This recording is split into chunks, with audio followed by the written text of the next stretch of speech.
ॐ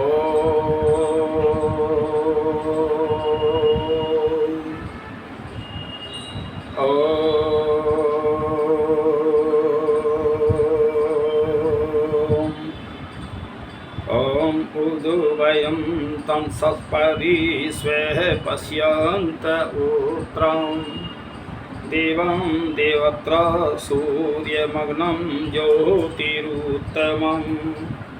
देखिए, आज जो मेरा वीडियो होगा तो आजकल ना कावड़ वाले बहुत चल रहे हैं और गंगा से जल लेके आ रहे हैं। बहुत जो एक तरह ना श्रवण कुमार के भक्त हैं, बड़े बेचारे परिश्रम कर रहे हैं, तपस्या कर रहे हैं, पैदल जा रहे हैं, पैर सूज रहे हैं और वहाँ से 10-15 दिन में जल ला करके शायद जो 14 की रात्रि पे और उसमें उस दिन जल चढ़ाते हैं, शिव के मंदिर में जाते हैं। तो मैं ये कह रहा हूँ कि इतने परिश्रम करने का आखिर इसका लाभ क्या है और माता पिता को लाभ क्या पहुँचता है, इस पे हम चिंतन करें। ये बहुत अच्छी श्रद्धा है इनमें कि ये माता पिता के भक्त बन रहे हैं। श्रवण कुमार के जो उनके माता पिता के प्रति आदर्श रहे हैं उनको ये निभा रहे हैं। यहाँ तक तो ठीक है, चलो। लेकिन मैं ये कहना चाहता हूँ कि देखिए, आप सच्ची कावड़ तब सिद्ध होगी, तब अच्छा लगेगा, उसका फल मिलेगा जब तुम कावड़ लाने के बाद ये प्रतिज्ञाएं करो कि हम माता पिता को कष्ट नहीं देंगे, माता पिता की सेवा करेंगे, अपने माता पिता को वृद्ध आश्रमों में नहीं भेजेंगे। तब तो आपकी कावड़ ये सफल होती है। और देखिए, कितने मैं फोनों पे देखता हूँ तो बहुत धन कमाने के लिए विदेश में जा रहे हैं, माता पिता को आश्रम में छोड़ के जा रहे हैं। और कितने ही तो संपत्ति को अपने नाम करा लेते हैं और माता पिता को छोड़ जाते हैं, रोटी भी नहीं देते। और कितने ही तो भाई बड़ी शर्म की बात है कि अपने माता पिता को वो बहू जो है पुत्र की वधू भी उनको पीट रही है और सास को पीट रही है। तो इसलिए कहीं उनके जो है वो अवैध संबंध कर रखे हैं, पति कहीं नौकरी करता है, तो इसलिए ये सारा भ्रष्टाचार फैल रहा है। इस भ्रष्टाचार को रोको, आज प्रतिज्ञाएं करो कि वास्तव में हम श्रवण कुमार बनेंगे, तभी तुम सच्चे भक्त हो श्रवण कुमार के। और देखिए, श्रवण कुमार जो थे भाई, उनके माता पिता अंधे थे। वैसे पूर्णतः इतिहास ठीक से नहीं मिला कहीं भी, कोई कुछ कह रहा, कोई कुछ कह रहा, ये समझ में नहीं आता। दूसरे में ये मैं मानता हूँ कि वो भ्रमण करते शहरों में। अब जब वो अंधे थे तो वो देखते क्या थे, फिर प्रश्नियाँ भी आता है। तो फिर उनका यह है कि कहीं इच्छा होती होगी, अब कहीं रिश्तेदारी में जाना, कहीं जाना है, तो वो एक कावड़ सी बना करके दोनों माता पिता को और उसमें पर्दे में बैठा के ले जाते थे। तो इस प्रकार से ये हमारा इतिहास मिलता है। लेकिन एक तरह ये सही है कि हम माता पिता की सेवा करेंगे, माता पिता के भक्त हैं। और अंधे क्या, जो हमारे जिनके आँख भी ठीक हैं, उनकी भी हम सेवा उतना ही करें, क्योंकि उनका एहसान हम पे इतना है कि उनका एहसान हम उतार नहीं सकते। माता पिता का कोई भी, चाहे वो चक्रवर्ती राजा भी है, तब भी वो एहसान माता पिता का नहीं उतार सकता। हम उनके ऋणी हैं। तो इसलिए माता पिता का ऋण तभी उतर सकता है जब हम माता पिता की सेवा करें। और तो कोई अन्य, और वो सेवा भी तब कराना चाहते हैं जब ये शरीर असमर्थ हो जाता है, अपने कार्य सब नहीं करने पाता, तब सेवा की आवश्यकता है। जवानी में कोई नहीं कराता। तो इसलिए मैं आज की जो मेरी वीडियो रहेगी ये उस पे ही रहेगी, श्रवण कुमार पे। तो ये श्रवण कुमार हो, तुम वास्तव में श्रवण कुमार तभी हो भाई जब तुम माता पिता की सेवा करो। अगर तुम माता पिता को तो कष्ट देते हो तो फिर श्रवण कुमार कहाँ हुए? माता पिता की सेवा नहीं करते। अब तुम जाते हो, बहुत सारी भीड़ होती है और खूब जो है दंगा फसाद भी करते हो, क्या यही भक्ति है माता पिता के प्रति? कहीं शराब पीते हैं लोग, कहीं झगड़ा करते हैं, तो क्या यही है? और इससे जो है तुम्हारा 15-15 दिन जो है उसमें खर्चा भी होगा, और कितना पैदल चल के जाते हैं, नंगे पैरों चलते जाते हैं और पैर सूख जाते हैं। मुझे एक बात बताओ कि ऐसी वासे भक्ति से माता पिता को 1% भी लाभ हो? ये संसार के लोगों, तुम समझो, ये नौजवानों क्यों भटक रहे? भाई जितना तुम एक वर्ष में, ये वर्ष में आता है और खर्चा करते हो, उतने में तो हो सके पूरे वर्ष तुम बैठे बैठाए माँ बाप की सेवा कर लोगे, तो धन भी तुम्हारा बच गया और ठीक कार्य में लग गया, माता पिता के सेवा भी हमने कर। तो देखिए, कभी हमें माता पिता को नहीं भूलना चाहिए, और उनका इतना कर्ज है कि हम चुका नहीं सकते।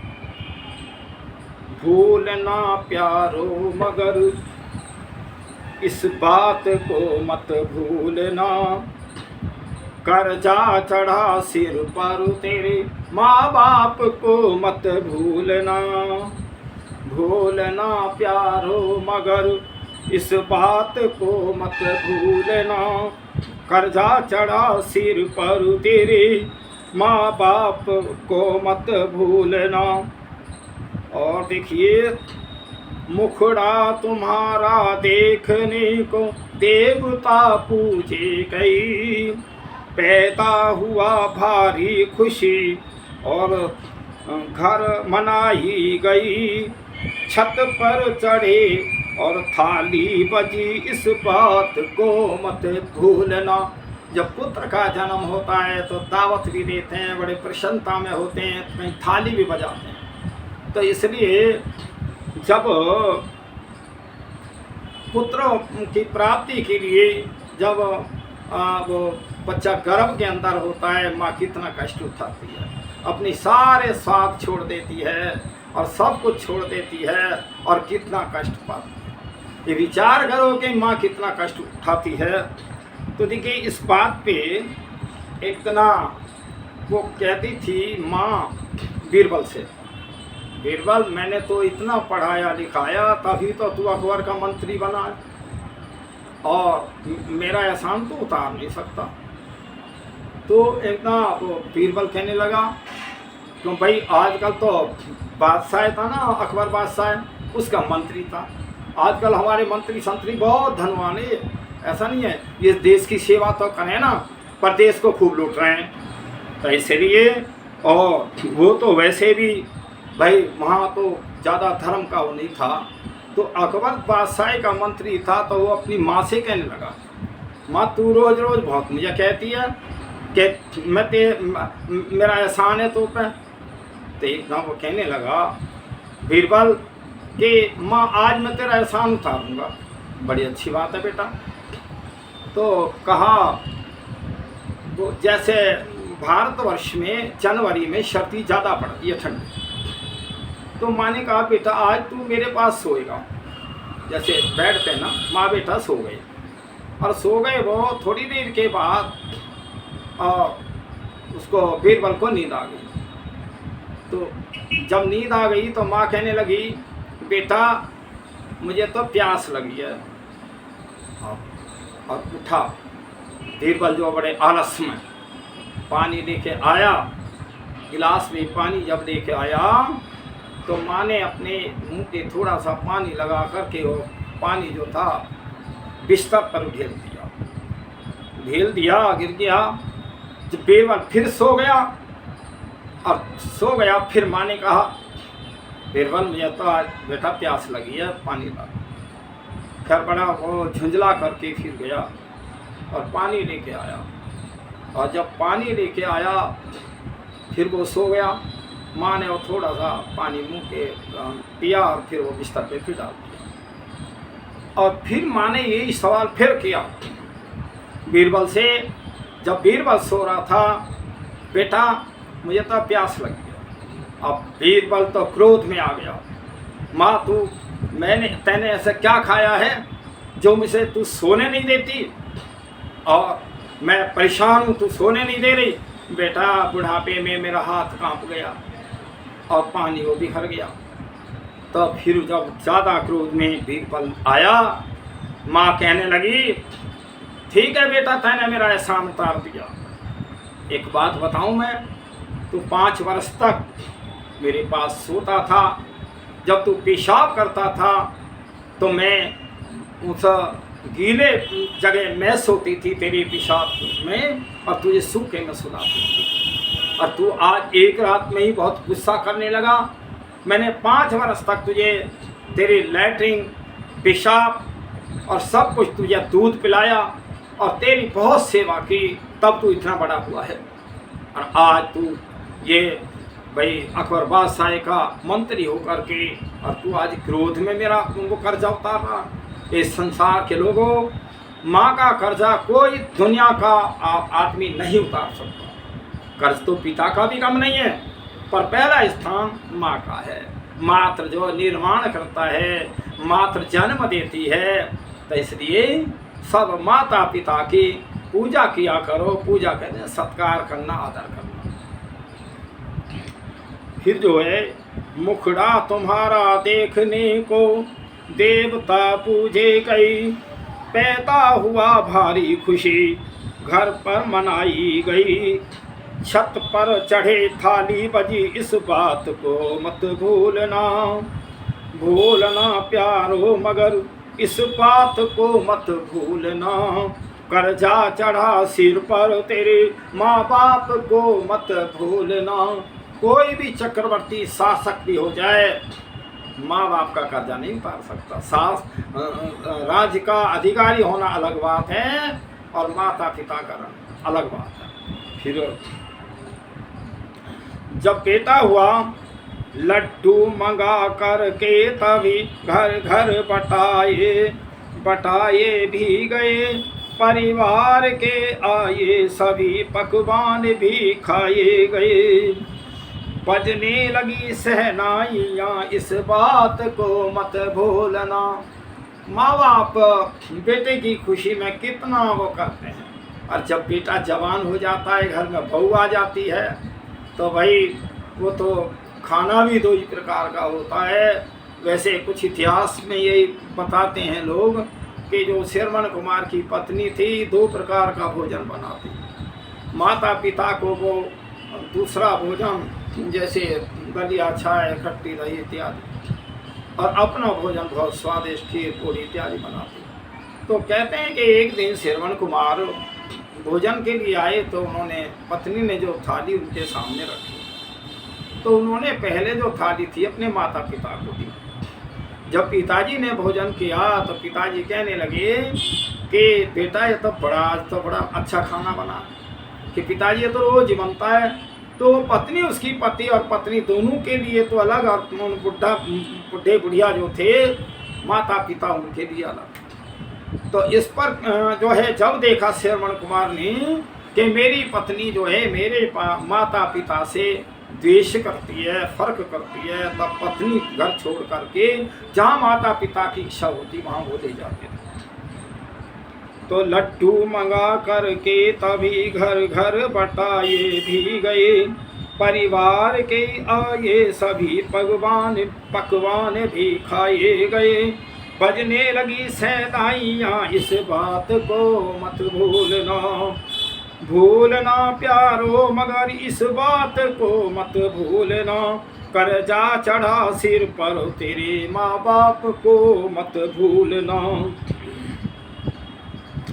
और देखिए, माता पिता, माँ बहुत वो करती है भाई। मल मूत्र से गंते किए माँ बाप के कपड़े सभी, और 2 पोंछ कर छाती लगाया आराम ने पाया कभी। उस माँ ममता को कभी तुम भूलने कर मत भूलना।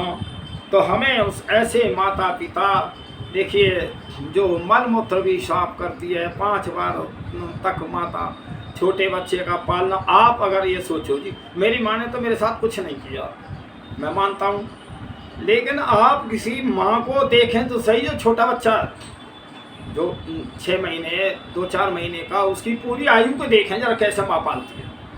मैं क्या कौन सा होता ही थोड़ी सब कुछ ठीक हो गया। इसलिए विचार करो, मेरा जन्म भी उसी बच्चे जैसा हुआ, और जो आज माँ बच्चे के प्रति अपना कर्तव्य कर रही हैं वैसे ही मेरी माँ ने भी किया है। तो मैं माँ का एहसान नहीं उतार सकता। मल मूत्र से गंते किए माँ बाप के कपड़े सभी, धो पहुँच कर छाती लगाया आराम ने पाया कभी। कई बार तो माँ पूरी रात नहीं सोती है जब बच्चे बीमार होता है। उस माँ ममता को कभी तुम भूल कर मत भूलना, भूलना प्यारो मगर इस बात को मत भूलना, कर्जा चढ़ा सिर पर तेरे माँ बाप को मत भूलना। माँ ने सिखाया बैठना, उंगली पकड़ कर चलना तुम्हें, और बोलना तुमको सिखाया, और खाना सिखाया फिर तुम्हें। जीवन दिया माँ बाप ने, इस माँ बात को मत भूलना। देखिए, सबसे प्रथम बच्चे का जो गुरु होती है माँ होती है। अगर माँ अपने जब बच्चा गर्भ के अंदर हो तब अच्छे अच्छे इतिहास पढ़े तो वास्तव में जैसा पुत्र चाहते वैसा ही होगा। आप जितने भी हमारे महापुरुष में कई हनुमान जी हैं और श्री राम हैं और बहुत सारे जितने महापुरुष हैं, उनकी माँ का इतिहास पढ़ो जरा। देखिए, हनुमान जी की जो माता अंजनी थी और 12 वर्ष तक शादी के बाद ही ब्रह्मचर्य का पालन किया। श्री कृष्ण जी की पत्नी रुक्मणी थी और दोनों की शादी होके आई, और श्री कृष्ण जी कहने लगे, बता रुक्मणी तेरी क्या इच्छा है? तो रुक्मणी कहने लगी, देखो जो स्त्रियों की हो वही मेरी है। फिर बता तो सही कि मैं आप जैसा पुत्र चाहती हूँ। तो उसके लिए श्री कृष्ण जी कहते हैं कि मेरा जैसा पुत्र चाहती है तो 12 वर्ष अभी ब्रह्मचर्य का पालन करना पड़ेगा। क्यों कहा कृष्ण जी ने कि वो उस समय श्री कृष्ण जी की आयु 36 वर्ष थी। 36 और 12 48। ये दुनिया के लोगों, तुम शरीरों को खराब कर रहे हो, और 48 वर्ष में पूर्ण शरीर जो मनुष्य का बनता है, पूरी बॉडी। 24 वर्ष में स्त्री जाति की बनती है, और हम पहले से पहले बचपन में आज हम बिगाड़ रहे हैं शरीरों को, ब्रह्मचर्य का पालन नहीं कर रहे हैं। आप देखें तो सही, जरा फोन में कितनी बताऊंगी। और जो अश्लीलता के चित्र हैं और जिनकी वीडियो हैं, मैं तो कहता हूँ वो नहीं चलनी चाहिए। फिर आया तो माँ ने सिखाया बैठना, उंगली पकड़ चलना तुम्हें, और बोलना तुमको सिखाया, खाना सिखाया फिर तुम्हें। जीवन दिया माँ बाप ने, इस बात को मत भूलना, भूलना प्यारो मगर इस बात को मत भूलना, कर्जा चढ़ा सिर पर तेरे माँ बाप को मत भूलना। 9 मास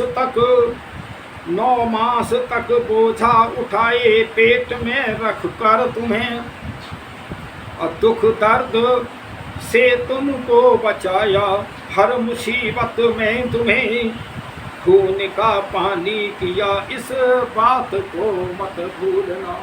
कितना एहसान है माँ का, कितना एहसान पिता का है। और पिता भी की भक्ति भी कम नहीं।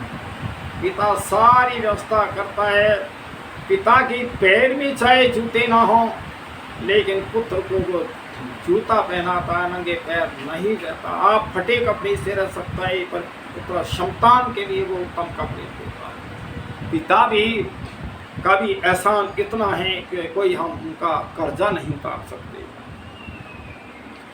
9 मास तक बोझा उठाए पेट में रख कर तुम्हें, दुख दर्द से तुमको बचाया, हर मुसीबत में तुम्हें खून का पानी किया, इस बात को मत भूलना। भूलना प्यारो मगर इस बात को मत भूलना, कर्जा चढ़ा सिर पर तेरे माँ बाप को मत भूलना। मैं कहता हूँ अगर कहीं परमात्मा भी हमें जन्म देता है, गर्भ के अंदर जो बच्चा पलता है तो उसमें परमात्मा की शक्ति है, तो परमात्मा भी उसका निर्माण कर रहा है, लेकिन दूसरे स्थान पे माँ का है। तो इसलिए हमें दूध तुझको पिलाती, लोरियां गाकर सुलाती, और रात भर गीले में रहकर वो तुम्हें सूखे में सुलाती। हृदय से प्यारा रखा इस बात को मत भूलना। देखिए जब छोटा बच्चा होता है तो माँ उसको लोरियाँ, अच्छे अच्छे गीत, अच्छी अच्छी ऐतिहासिक बातें सुना करके बच्चे को जो ज्ञानवर्धक करें, उत्साहित करें। लोरियाँ वो हैं, ऐसे गंदी शंदी बातें बच्चों के सामने ना कहें। वीर और बहादुर की देखिए ये छत्रपति शिवाजी को प्रेरणा देने वाली माँ जो जीजाबाई, उसने बहुत प्रेरणा दी कि ये जो जितना ये पराधीन जो ये भूमि है, राज है, ये तुझे आज़ाद करना है। तो देखिए उस माँ की प्रेरणा से छत्रपति शिवाजी ने बहुत युद्ध किया। तो ये है माँ की प्रेरणा। और ये माँ जो दूसरे प्रकार की है आज की, ये पढ़ी लिखी नहीं है, ये इंग्लिश की पढ़ी लिखी, इनमें शिक्षा थोड़ी है भाई। ये सारा जितना विश्व गुरु तो भारतवर्ष रहा है, जो सारे विश्व को ज्ञान दिया है। और भाई ज्ञान है वेद का ज्ञान, जिसको लोग नहीं पढ़ रहे, चालाकी पढ़ते हैं, हेरा फेरी पढ़ते हैं, चोरी कैसे हो, चोरी से कैसे बचें, दंड से कैसे बचें, ये पढ़ते हैं। तेरी ये पढ़ाई है, अरे तुम जो है ऐसी पढ़ाई पढ़ के ऐसी विचारधारा से भोग योनियों में जन्म होगा, मनुष्य योनि का जन्म नहीं मिल सकता। तो मैं भी कह रहा था दूध तुझको पिलाती, लोरियां गा कर सुलाती, रात भर गीले में रहकर वो तुम्हें सूखे में सुलाती। हृदय से प्यारा रखा इस बात को मत भूलना, भूलना प्यारो मगर इस बात को मत भूलना। कर्जा चढ़ा सिर पर तेरे माँ बाप को मत भूलना। हर संतान के पीछे चाहे लड़का है चाहे लड़की है, सभी पे माँ बाप का कर्ज है। तो देखिए कई बार तो कहीं लड़कों से लड़कियां भी माता पिता की बहुत सेवा करती हैं। और देखिए अधिकार है कि अगर किसी परिवार में लड़कियां ही हों, भाई लड़का ना हो, ऐसा भी है, तो लड़कियों का भी अधिकार है कि माँ बाप की पूरी सेवा करें। फिर मिल जाएगा सब कुछ तुझे माँ बाप मिलने के नहीं। जो माँ बाप चले गए वो मिल रहे हैं, मेरे माँ बाप चले गए, तो इसलिए इनकी सेवा तो जीते जी है। और भाई इसमें एक बात याद आ जाती है, जीते जी तो माँ बाप मर गए कष्ट पा करके, और कहीं दवाई के अभाव में रोगी रहे, और जब मर जाएँ तो बहुत अपना बड़प्पन दिखाने के लिए और बहुत बहुत बड़ी बड़ी दावतें करते हैं। ये सारा बेकार है। बताओ उस माँ बाप के लिए क्या पहुँचता है। एक बार एक मथुरा के साइड का रिश्तेदार था मेरे पास, वो निमंत्रण लेकर आया, जी हमारे पिताजी गुजर गए। बोले जी हमने 40-50 गाँव में तो निमंत्रण भेज दिया। मैंने भाई थोड़ा है, कम से कम पूरा ये उत्तर प्रदेश तो हो। तो ये लोगों की मानसिकता है, अरे बाद में बिल्कुल भी कुछ करने की आवश्यकता नहीं है, माता पिता की जीवित की सेवा किया करो, मरने के बाद उत्तम रीति से दाह कर्म संस्कार करो। दाह कर्म संस्कार कैसे होना चाहिए, जितना मृता है उतना देसी घी, उसके दुगनी सामग्री और लकड़ियाँ हों। इसमें जो है इस प्रकार से उनका दाह कर्म संस्कार किया करो। ऐसा नहीं करते तो तुम ऋणी हो माता पिता के।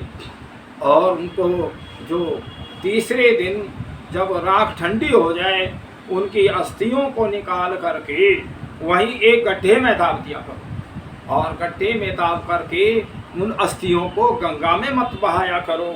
एक तरफ तो कितना पवित्र गंगा का जल, आज जो है कावड़ वाले गंगा का जल लेके आते हैं और उन्हीं में तुम हड्डियां डालते हो।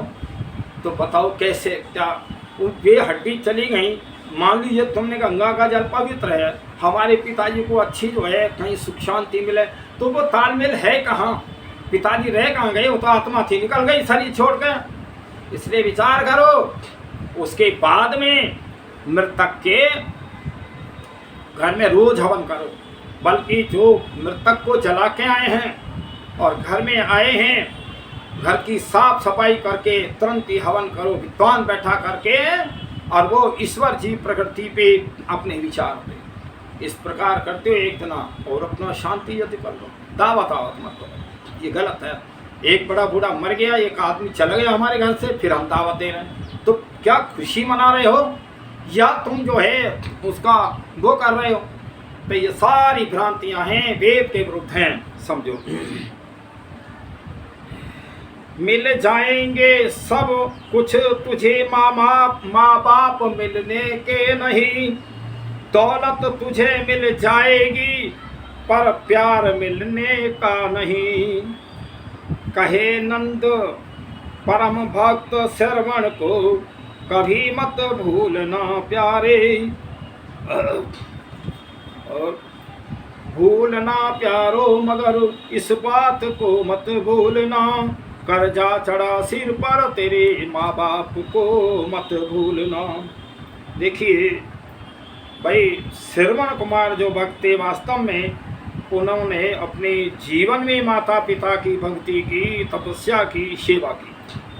तो देखिए आपको मिल जाएगा सब कुछ तुझे माँ बाप मिलने के नहीं, दौलत तुझे मिल जाएगी पर और प्यार मिलने का नहीं। माँ बाप जितना प्यार कोई दुनिया कर नहीं सकता। कहे नंद परम भक्त श्रवण को, कभी मत भूलना प्यारे। देखिए एक बात और है भाई, पिता का कितना आशीर्वाद होता है। आज तुम भी माता पिता हैं, किसी के पुत्र भी हो। देखिए पिता सारे संसार में को सब हराना चाहता है, जीतना अपने आप चाहता है। मैं बलवान सबसे ज़्यादा बनूं, धनवान ज़्यादा बनूं, कारोबार सबसे ज़्यादा हो। लेकिन ये जो आशीर्वाद है, ये या तो खुद चाहता, ये आशीर्वाद भाई को भी नहीं देता। पिता जो आशीर्वाद देता है पुत्र को देता है। मेरा पुत्र बलवान हो, मेरा पुत्र धनवान हो, मेरा पुत्र बुद्धिमान हो, ये आशीर्वाद कोई और दे नहीं सकता। तो इसलिए विचार करो, हम माता पिता के कितने ऋणी हैं, जो हम उनको जीते जी तो दुख देते हैं और मरने के बाद बड़ा दिखावा करते हैं। भाई बड़े कमाल का ये है कि भारतवर्ष में ऐसे ढोंग पाखंडों से, ऐसी विचारधारा से हमारा पतन हुआ है। विचार करो भाई, जीवात्मा शरीर छोड़ के निकल गई, कुछ पहुंचा नहीं सकते उसके लिए।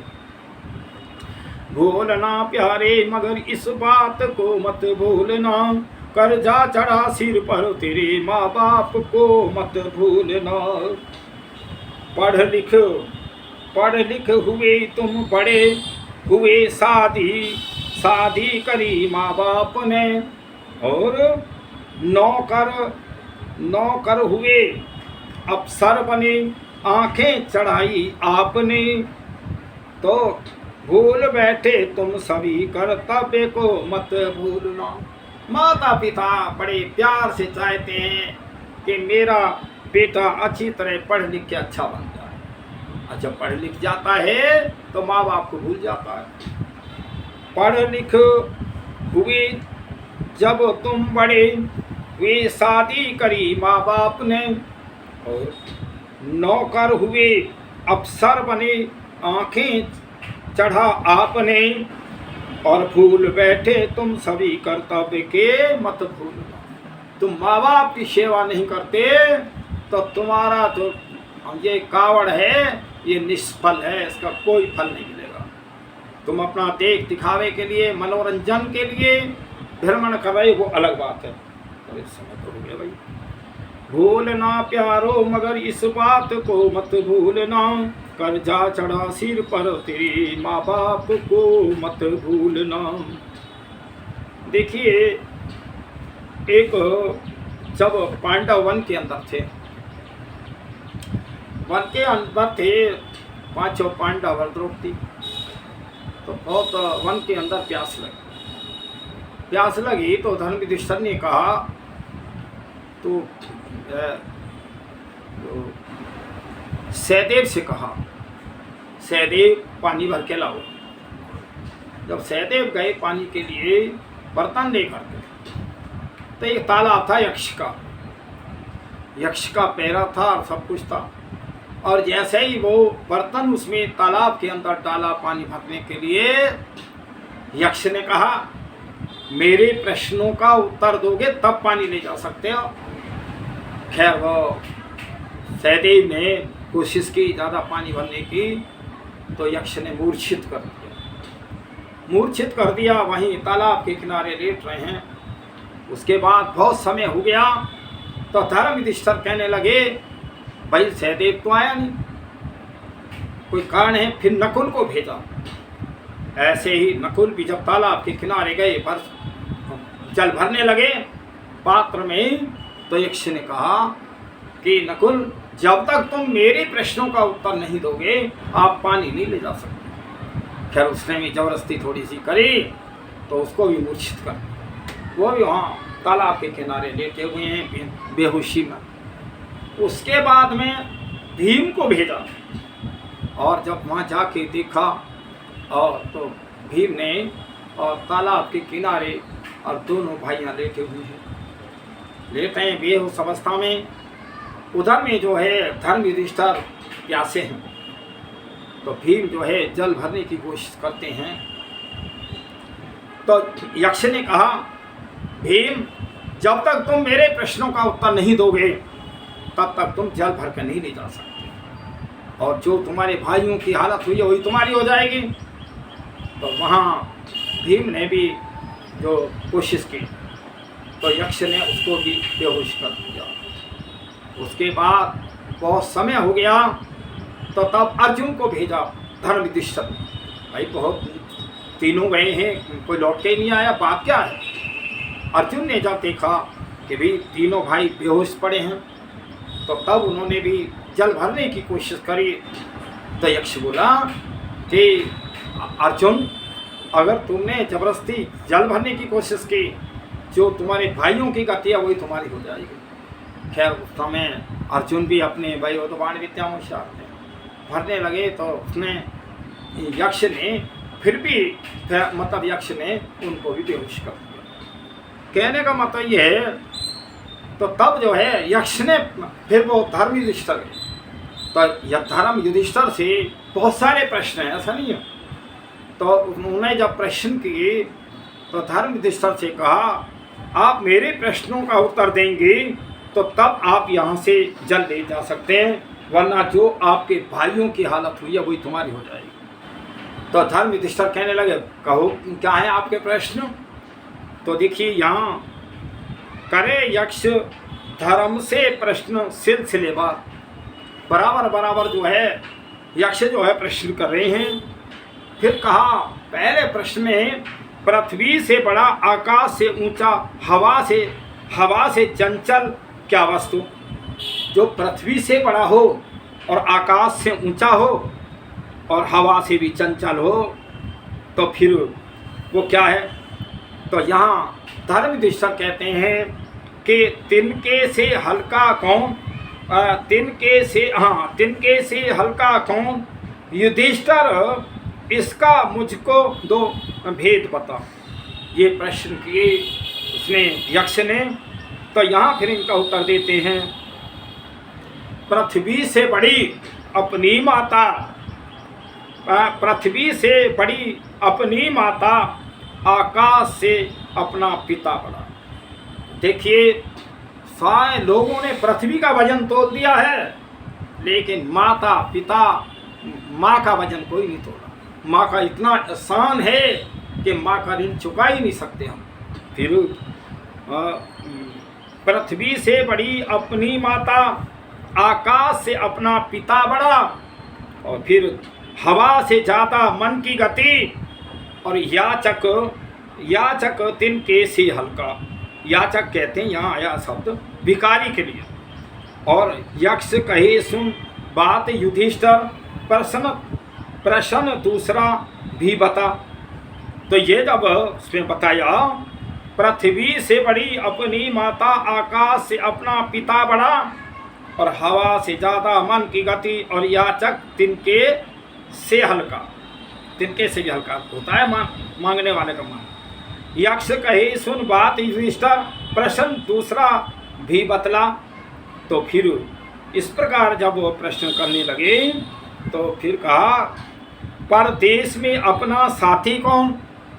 विदेश में अपना साथी कौन? ही तुम जाते हो, सारे विदेश में भ्रमण करते हो वास्तव में। तो फिर कहा, परदेश में अपना साथी कौन?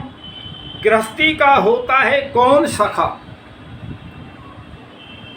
रोगी का मित्र, और मरते समय क्या वस्तु मदद करती है? तो धर्मयुधिष्ठिर यक्ष को उत्तर देते हैं।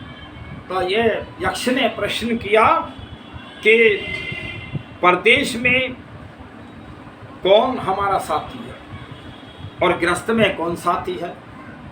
इस पे जो है जब ये प्रश्न पढ़े गूढ़ के हाथ, तो ये विषय ही नहीं पढ़ाए जाते। अगर ये शिक्षाओं में ये विषय होते तो इतने अपराध न बढ़ते।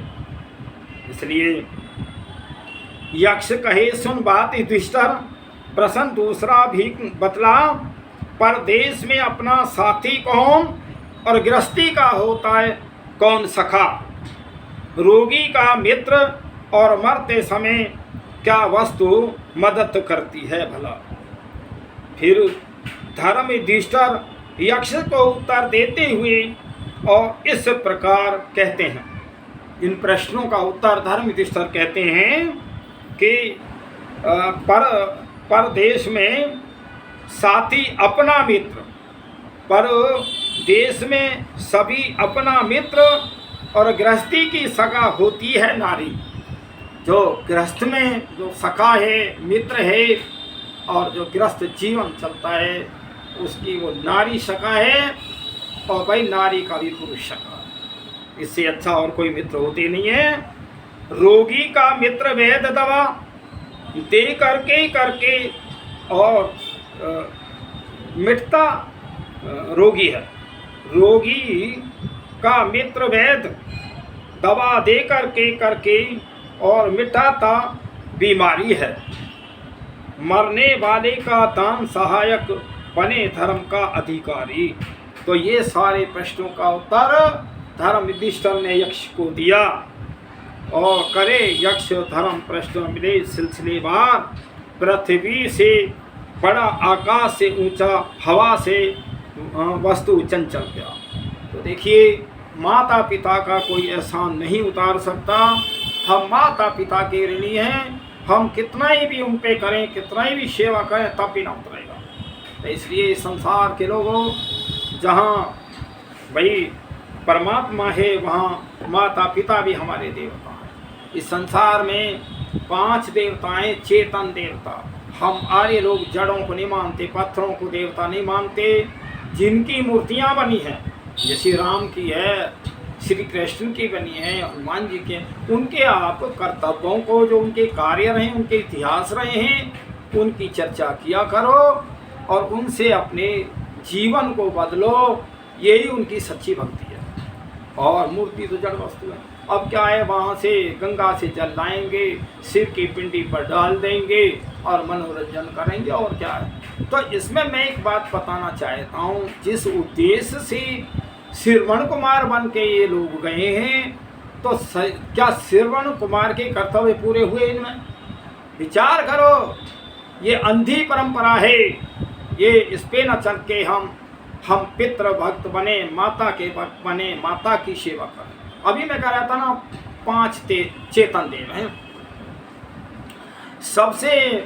हालांकि सबसे बड़ा देवों का देव तो परमपिता परमात्मा है, पर सबसे जो प्रथम देवता है वो माँ है।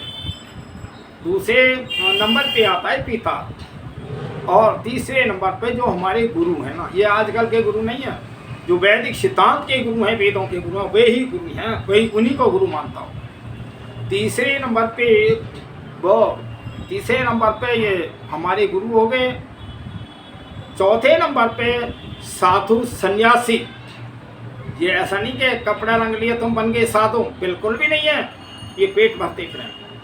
साधु वो है जिसने वेदों को पढ़ा हो और वेद की ज्ञान बताता हो, ईश्वर के दर्शन कराता हो, आत्मा के बारे में जानता हो, इस संसार के बारे में समझाता हो, वो सन्यासी ऐसा जा वेदों का विद्वान, उसका पूरा आदर सत्कार सम्मान किया करो, उसी की दक्षिणा दिया करो उसी को। ढोंगी पाखंडियों को बिल्कुल मत दो। यहाँ महर्षि कहते हैं कि जो ढोंगी पाखंडी में दान देना, दाता और दानी दोनों नरक में जाते हैं, लेने वाला और देने वाला दोनों। इसीलिए दान जो करो सुपात्र को करो। अब आता है पांचवें में आता है पूजनीय है, पति के लिए स्त्री पूजनीय है, उसकी सेवा करो, सत्कार करो। स्त्री के लिए पति पूजनीय है, उसका सत्कार करो, और आदर करो, तो आपका जो गृहस्थ है स्वर्ग बन जाएगा। आपके परिवार में, आपके विचारों में और कोई अशांति नहीं होगी, आपके पास दुख और कलेश सब दूर हो जाएंगे। तो ऐसा ये हमारे विद्वानों का ऐसा विचारधारा है वेदों की। मैं वेदों के आधार पे ये सारी बातें रखता हूँ, और आप संसार के लोगों, इन बातों पे जो मैंने वीडियो बनाई है, आज मेरा जो चैनल है आर्य वेद दर्शन है, तो आप इसको सुना करें, मेरी वीडियो को ज़्यादा से ज़्यादा सुना करें, ज़्यादा से ज़्यादा शेयर करेंगे तो आप भी बहुत पुण्य के भागी हैं, ऐसा नहीं है। तो ये इस प्रकार से जो है धर्म के मार्ग पर चलो। मैं परमपिता परमात्मा से प्रार्थना करता हूँ, हे प्रभु, संसार से अज्ञानता अंधकार दूर हो, प्रकाश की तरफ आए। जो परमपिता परमात्मा आपने सृष्टि की रचना की है, जिसलिए मानव को जो है पृथ्वी पे भेजा, ये अज्ञानता में जा रहा है। हे प्रभु, इनकी आत्मा में आप सत्य ज्ञान दें, अच्छा ज्ञान दें, बुद्धि दें, कोई भी ढोंग पाखंड में ना जाएं, ना करें, और जिनसे कोई लाभ नहीं है उनके पीछे ये दौड़े जा रहे हैं, अशांति है। हे प्रभु, इनकी आत्माओं में आप विराजमान हैं, आप इनको अच्छा ज्ञान दें, इनकी बुद्धि अच्छी हो, निर्मल बुद्धि हो। हे प्रभु, मैं आपसे ऐसी प्रार्थना करता हूँ, मैं कामना करता हूँ। हे प्रभु, आज ये दुनिया में तो श्रवण कुमार जैसे पुत्र, श्रवण कुमार जैसी आत्माएं, श्रवण कुमार जैसे मनुष्य आए जो माता पिता का सत्कार सम्मान करें। हे प्रभु, ये सारी संसार की जो दिशा विपरीत दिशा में मनुष्य जा रहा है, हे परम पिता परमात्मा, मैं आपसे करवत प्रार्थना करता हूँ, ये अशांति सबकी आत्मा में अगर आप ज्ञान दें तो कोई ज़्यादा मुश्किल नहीं है कि आप सारे संसार को नहीं बदल सकते। हे प्रभु, मेरी प्रार्थना स्वीकार करो, स्वीकार करो, स्वीकार करो। ओम शम। 40-42 मिनट हो गए।